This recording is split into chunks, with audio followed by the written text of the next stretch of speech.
Let's get the perspective of Moscow now on the programme. Reporter Jake Cordell is there. And Jake, let's talk about the economy first, if we can, because Western sanctions do appear to be biting today. The ruble fell sharply at the start of trading this morning. The central bank announcing it's raising interest rates to 20%. Give us a sense of how ordinary Russians are reacting to all of this. Are there long queues, for example, outside the banks? Yeah, that's exactly what we're seeing. We're seeing Russians queuing up to take out their savings, either fearful that the Russian banking system won't be able to cope with the mass of people withdrawing their savings in some kind of bank run. Now, the central bank has said it's offering unlimited cash to banks to make sure that they can withdraw it, but that's just unlimited rubles, definitely not unlimited dollars and euros, with lots of Russians looking to switch their money into hard currency.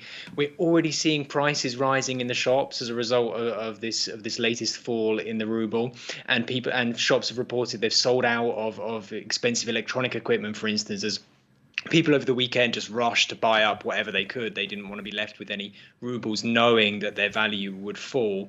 Over the medium term, this is obviously going to lead to much higher inflation, and this is going to feed into hit Russians in the pocket. And what that means for the political situation is unclear here in Russia. We're already 8 years into an economic crisis. Russians were already poorer than they were 10 years ago before this happened. And this, if anything, if any rounds of previous sanctions are what to go by, it's clear that the Russian people are probably going to feel quite a big brunt of those sanctions. Yeah, and despite the economic hit, Jake, we've seen in the past few days images of Russians going out in the streets to protest this war in Ukraine.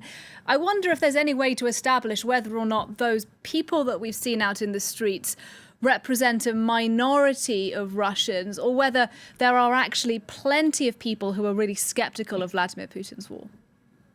It's very hard to tell how widespread these protest movements are. What we can say is there is a much more dissatisfaction now than there has been towards any previous round of Moscow's foreign policy, including obviously the annexation of Crimea in 2014. Whether they're a majority, probably not at this stage. If we think about that 2/3 of Russians rely only on state TV to get their information and news, and we know on Russian state TV, if you look at the pictures, they're not showing anything like what we know is going on the ground. They're not showing shelling in Kharkiv. They're not showing shelling in Kiev. They're not showing residents in Kiev cowering in underground bunkers. So it's unclear how much Russians really know what the picture is on the ground. What is clear is that those liberal people in cities, educated people that have access to the internet, that use it for their news source, most of them are very against this war. They're very concerned by what they're seeing.